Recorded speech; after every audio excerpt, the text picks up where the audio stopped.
बिस्मिल्लाहिर्रहमानिर्रहीम अस्सलाम वालेकुम हेलो एवरीवन। उम्मीद करता हूँ आप सब खैरियत से होंगे। आज जो हमारा पोएम है दैट इज़ जावेद के नाम बाय अल्लामा इकबाल। ये topic introduction to philosophy and इकबालियत से लिया गया है और ये एक कोर्स है जो मुख्तलिफ़ यूनिवर्सिटीज़ में पढ़ाया जाता है। इसका एक पोएम है जावेद के नाम। ऑब्वियसली इसके जो राइटर हैं अल्लामा इकबाल हैं। अब जावेद कौन है? अल्लामा इकबाल के बेटे हैं। इस पोएम में हम इसके एक्सप्लेनेशन और इसका बैकग्राउंड वगैरह डिस्कस करेंगे। टाइम वेस्ट के बगैर लेट्स गेट स्टार्टेड। अच्छा, जावेद के नाम ये इंग्लिश में मैंने लिखा है, ठीक है। आप लोग अगर इंग्लिश को समझना चाहते हैं या इंग्लिश में समझना आप लोगों ने समझना है तो ये आपके लिए है, और बाकी जिसने उर्दू में समझना है तो ये उर्दू वालों के लिए है, ठीक है। और अब उसके बाद जो है फिर इसकी जो इंग्लिश एक्सप्लेनेशन है वो भी हम देखेंगे। यहाँ पे अगर देखें उर्दू में यही सेम चीज़ जो है यहाँ इंग्लिश में लिखी गई है, ठीक है। दियार इश्क में अपना मकाम पैदा कर, नया ज़माना नई सुबह व शाम पैदा कर। खुदा अगर दिल फितरत शनाज दे तुझको, सकूत लाला वो गुल से कलाम पैदा कर। उठाना शीशा गरान फ़रंग के एहसा, सफ़ाल हिंद से मैना व जाम पैदा कर। मैं शाख ताक हूँ मेरी गज़ल से, मेरी गज़ल है मेरा समर, मेरे समर से मैं लाला फ़ाम पैदा कर। मरा तरीक अमीरी नहीं फ़कीरी है, खुदी न बेच गरीबी में नाम पैदा कर।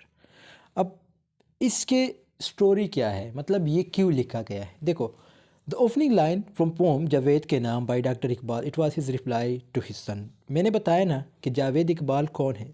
जावेद इकबाल जो है यानी अल्लामा इकबाल, अल्लामा मोहम्मद इकबाल के बेटे हैं। When he received his first letter from him while he doctor Iqbal was in London. अब क्या होता है, ये जो लेटर लिखा गया है जावेद के नाम, ये ओबियसली अल्लामा इकबाल ने लिखा है। किसके नाम? अपने बेटे के नाम, जिसका नाम है जावेद इकबाल। और कब लिखा गया था? जब अल्लामा इकबाल सेकंड में गोल मेज़ कॉन्फ्रेंस के लिए लंदन गए थे, वहाँ से ये जो है लेटर लिखा गया था। जावेद हुआ 6 ईयर्स ओल्ड। अब उस वक्त जावेद की उम्र क्या थी? 6 साल थी। जावेद ने क्या डिमांड किया था? ग्रामोफोन फ्रॉम हिज फादर अल्लामा इकबाल। तो जावेद ने ये डिमांड किया था कि मुझे ग्रामोफोन चाहिए, ठीक है। ये किस्म का लाइक इंस्ट्रूमेंट है, म्यूज़िकल इंस्ट्रूमेंट है, ठीक है। तो अल्लामा इकबाल ने फिर ये ग्रामोफोन तो नहीं ला सके, लेकिन इसके लिए ये जो लेटर है, जो नज़म है, वो लिखी थी। Meanwhile, he did not bring gramophone but wrote this poem with him for his son. लेकिन ग्रामोफोन तो नहीं ला सके जैसे मैंने बताया, लेकिन ये पोएम जो है अपने साथ लाए थे। और किसके लिए थे? किसके लिए लिखा था? अपने बेटे के लिए। लेकिन इस पोएम में जब आप पढ़ेंगे, हम जब देखेंगे, तो ये पोएम ओबियसली पूरे मुसलमानों के लिए है, सिर्फ इसके बेटे के लिए नहीं है। तो यहाँ से इसकी एक्सप्लेनेशन स्टार्ट होती है। अब मैंने बताया ना कि ये इसकी उर्दू जो है लाइंस हैं, ठीक है, और ये इंग्लिश में है। इंग्लिश में से मुराद मतलब उर्दू को जो है इंग्लिश में लिखा गया है। यहाँ से जो है जैसे पहला लाइन क्या है? दियार इश्क में अपना मकाम पैदा कर, तो इसकी इंग्लिश क्या होगी? In the realm of love curve your own place, ठीक है। इसी तरह ये दूसरी लाइन है जो मैंने रेड लिखी है, इट मीन्स ये दूसरी, फिर उसके बाद तीसरी, चौथी, पाँचवीं, छठी, ठीक है। In the realm of love, curve your own place. अब इस लाइन का क्या मतलब है? The poet begins by using the reader to find their unique position in the domain of love. It's an invitation to seek an individual and distinctive connection in matters of the heart. अब यहाँ पे love की बात की गई है। It means love वो love नहीं जो एक दूसरे से हम करते हैं बॉयज़ और गर्ल्स का, वो लव नहीं है, ठीक है। यहाँ पे आपके काम की बात की गई है, यानी अपने काम से आपको एक इश्क होना चाहिए, प्यार होना चाहिए। दूसरी लाइन है create a new era a dawn and disc embrace. The poet encourage the reader to bring about fresh beginning symbolized by new era. The mention of dawn and disk suggests a complete and continuous cycle implying a constant renewal of or rebirth in the experience of love. यानी आपकी एक नई सुबह होनी चाहिए, आप एक नया इरा क्रिएट करें, ठीक है, और एक नई शाम पैदा करें जिससे दुनिया को लगे कि आप यूनिक है। तो ये भी ऑब्वियसली जवानों के लिए है। अब ये तो इसके बेटे के लिए तो ऑब्वियसली ये लिखा गया, लेकिन इस पोएम को जब हम पढ़ते हैं तो ये लाइन जो है हमारे जवानों के लिए है, यानी जितने भी यंग हैं, जितने भी मुस्लिम जवान हैं, उनके लिए है। If God grants you an understanding heart. अब ये थर्ड लाइन है। थर्ड लाइन से मुराद यहाँ पे ये लाइन, ठीक है, इसी तरह ये दो हमने डिस्कस कर लिए हैं, इसी तरह फिर हम चलते रहेंगे। सो थर्ड लाइन क्या थी? If God grants you an understanding heart. Here the poet acknowledges the importance of emotional intelligence. It's recognition that a deep understanding of emotion is a divine gift. तो यानी एक emotions जो है उसको समझना ज़रूरी है।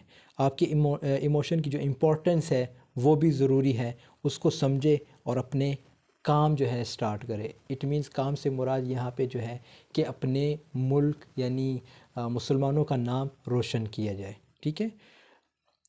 Let silence creates words with the language of tulips and roses. This line suggests that sometimes silence can be a powerful communicator. The use of tulips and roses symbolize the beauty and delicacy of emotions, expressing them without the need for explicit words.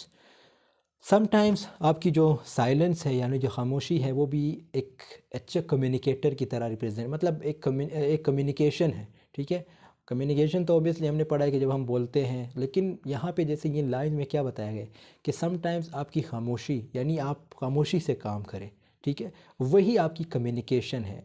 और आपकी खामोशी जो है जो उसमें जब आप कोई काम करते हैं तो एक वक्त आएगा जो काम आपने किया होता है वो सब दुनिया को यानी जितने भी लोग हैं दुनिया के उन सबको पता चल जाता है। फिर ये जो है सिंबलाइजेशन शो की गई है टुलिप रोजेस की, किसके साथ? ब्यूटी और डिलीशियसी ऑफ इमोशंस के साथ। एंड उसके बाद जो फिफ्थ लाइन है, डोंट रेज द गिलास of French affections. The poet advices against adopting foreign sentiments, coating against superficial और बारोड एक्सप्रेशंस ऑफ लव। यानी आपको वेस्ट को कॉपी करने की ज़रूरत नहीं है, आपकी अपनी एक पहचान होनी चाहिए। ठीक है। ये चीज़ जो है शो की गई है, यानी आप जो एक्सप्रेशंस है उसे बारो करने की ज़रूरत नहीं है।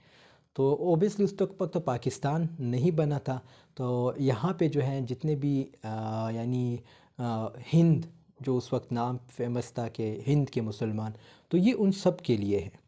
Craft a goblet from Indian clay ornamented with grace. Instead, the poet suggests using native materials, Indian clay, to create something beautiful and genuine. This implies an appreciation for cultural authenticity and simplicity. मैंने ऊपर line में बताया ना, ये दोनों line बिल्कुल मिलते जुलते हैं कि आपका अपना कल्चर होना चाहिए और आपके अपने कल्चर की एक ब्यूटी है, उसमें ऑथेंसिटी है। ठीक है। आपकी कल्चर की ऑथेंसिटी है, उसमें सिंप्लिसिटी है, तो आप उनको इम्प्लाई करें। ठीक है। और उसको जो है अमल में लाएँ और उसी को जो है उन्हीं चीज़ों को उन्हीं मटेरियल्स को जो है यूज़ किया जाए। I am the branch and my poetry is my fruit. The poet metaphorically identifies themselves as a branch and their poetry as the fruit. तो यहाँ पे इसकी पोइट्री की बात की गई है, यानी उसकी जो पोइट्री है वो एक किस्म की ब्रांच है, शाख है। और उसके बाद सॉरी, जो पोइट है वो एक ब्रांच है और उसकी जो पोइट्री है वो एक फ्रूट की तरह है। ठीक है।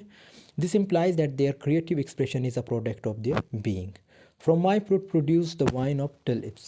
The poet suggests that the result of their creative output, the fruit, yani can be something intoxicating and delightful, akin to the metaphorical wine of tulips. तो यहाँ पे अगेन एक किस्म की सिम्बलाइजेशन शो की गई है। ठीक है। वही जो हमने ऊपर डिस्कस किया, ये फ्रूट वगैरह, जैसे मैंने बताया ना कि पोइट्री जो है अल्लामा इकबाल की, वो ये कहते हैं कि मेरी जो पोइट्री वो एक फ़्रूट की तरह है और मैं यानी ख़ुद इसकी जो पोइट है। यहाँ पे तो देखो हम इंग्लिश में कंपैरिजन कर रहे हैं, बाकी ज़रूरी नहीं है कि जो मैं बता रहा हूँ आप इन लाइंस को ख़ुद भी जो है आपको अगर लगता है कि मेरे अंदर इतनी एबिलिटी है तो आप इसको ख़ुद भी नरेट कर सकते हैं इन लाइंस को। ठीक है। तो यहाँ पे जैसे मैंने बताया ना, ये लाइंस भी इन्हीं से, ये जो ऊपर लाइंस है इसी से रिलेटेड है। My path is not one of affluence but of poverty. The poet expresses a commitment to path of humility and simplicity, suggesting a rejection of material wealth. तो यहाँ पे वेल्थ की बात की गई है, यानी मटेरियल वेल्थ की बात की गई है कि उसको जो है रिजेक्शन यानी उसकी रिजेक्शन करना ज़रूरी है। आप जो है अपनी लाइफ सिंप्लिसिटी के साथ गुजारें, यही बेस्ट है, अपने आप को ना बेचा जाए। डोंट, जैसे आखिरी लाइन बड़ी मज़े की लाइन है, ये आखिरी दो line, my path is not one of, यानी अपनी गुर्बत पे जो है आपको फ़ख्र होनी चाहिए, जैसे यहाँ पे वर्ड है। ठीक है। आप जो है अपनी बेइज्जती ना करें, जैसे ह्यूमिलिएशन का वर्ड यूज़ किया गया, ह्यूमिलिटी का वर्ड यूज़ किया गया, तो अपनी बेइज्जती कराने की ज़रूरत नहीं कि अपने आप को बेच दो। यानी बेचने से मुराद ये कि अपनी जो है सेल्फ़ रिस्पेक्ट उस वक्त तो जैसे मैंने बताया ना, पाकिस्तान वगैरह तो नहीं बना था, तो अंग्रेज़ के हाथों में थे जितने भी मुसलमान थे या हिंदू थे, तो ये उनके लिए एक पैगाम था। Don't sell your integrity in the market of distribution, establish your own name. बहुत ही इंपॉर्टेंट लाइन है ये, बिल्कुल ये आखिरी लाइन है। जैसे यहाँ पे जब हम इसको उर्दू में ट्रांसलेट करेंगे तब आपको सही से, मेरा मेरा तरीक़ अमीरी नहीं फ़कीरी है, खुदी ना बेच गरीबी में नाम पैदा कर। ये बहुत ही इंपॉर्टेंट लाइन है, ठीक है।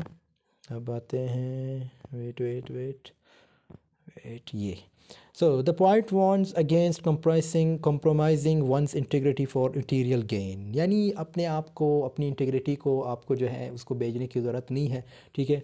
आप जो है अपने साथ जेन्युइन रहे, अपनी चीज़ों पे फ़ख्र करें, और किसी की जो है लाइक जो सिंपल हम कहते हैं तलवे चाटने की ज़रूरत नहीं है। उस वक्त होता था ना कि कुछ, चाहे वो मुस्लिम्स थे या हिंदू थे, वो मिलते रहते थे, किससे? अंग्रेज़ों से। Instead they encourage the reader to establish their reputation through honourable means. यानी अपनी एक और बल्कि अल्लामा इकबाल इनकरेज कर रहा है किसको? यही जवानों को, कि भाई आपकी अपनी एक जो है लाइक एक रेपुटेशन होनी चाहिए, एक इज़्ज़त होनी चाहिए, अपने आप को बेचने की ज़रूरत नहीं है। Resisting the temptation to sacrifice principles for wealth. और यानी वेल्थ के लिए जो है अपने आप को बेचने की ज़रूरत नहीं है। हम कहते हैं ना पैसा ही सब कुछ है, तो पैसे का ये मतलब नहीं कि आप अपने आप को बेच दें, यानी कोई आपसे जो भी कहे आप वही काम करते जाए। तो ये चीज़ जो है ख़ास तौर पे मेंशन की गई है। तो दोस्तों यहाँ पे हमारी वीडियो की एंडिंग होती है। आई होप आपको ये वीडियो पसंद आई होगी। आई ट्राइड माई बेस्ट कि समझा सकूँ। अगर फिर भी कोई क्वेश्चन है तो आप कमेंट सेक्शन में पूछ सकते हैं। बाकी अगेन आई एम सेइंग, इसको आप ख़ुद भी नरेट कर सकते हैं, ज़रूरी नहीं कि मेरी नरेशन हो, आपके टीचर की अपनी नरेशन होगी, आपकी अपनी नरेशन, अगर आपके अंदर एबिलिटी है। ऐसा ना हो कि आप कुछ भी लिखते जाओ और आपको कि भाई बस मैंने खुद नरेट करना है। तो ये चीज़ें जो है, बाकी अगर आपको लगता है कि नहीं मैं नहीं कर सकता, ये जो लाइंस मैंने लिखे हैं ना, एग्जैक्टली यही लिखो, रट्टा लगाना है, जो भी करना है आपने यही लिखना है, तो इंशाल्लाह अच्छे से अच्छे नंबर आपके आ जाएंगे। मिलते हैं आपसे नेक्स्ट वीडियो में, तब तक के लिए अल्लाह हाफ़िज़, take care of your self.